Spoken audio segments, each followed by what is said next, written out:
প্রতিদিন স্কুল থেকে এত কমপ্লেন আসছে কেন? এত কথা কেন বলিস তোরা? তোদের এত কথা বলার কি আছে রে? সব সময় কথা আর কথা। আমরা স্কুল ও বাড়িতে মৌনতা পালন করবো এবার থেকে। এই গ্লাসটা ঠুকে না মায়ের মাথা খারাপ করে দেবো। এছে বললা, তখন থেকে কেন গ্লাসটা ঠুকে যাচ্ছিস? থাম থাম।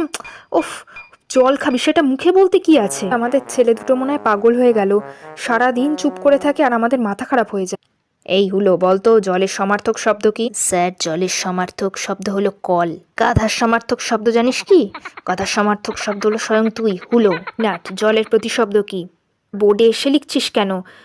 এইভাবে ক্লাস নিতে হলে তো আমি পাগল হয়ে যাব। ইন্সপেক্টর আসছে, তোরা প্লিজ এরকম করিস না নাট বল্টু। আপনি বলছেন যখন এত করে, তখন মৌনব্রত ভাঙলাম, কিন্তু আপনাকে কমপ্লেন কি করেছিল? আমরা ক্লাসে নাকি সবসময় খুব কথা বলি। হুলো আর বাটালি, ওই অভিযোগ যে একেবারে মিথ্যে, আজ তা বুঝতে পারছি। বলো তো গবাক্ষ মানে কি? স্যার, জানলা। তার প্রতিশব্দ? স্যার, বাতায়ন।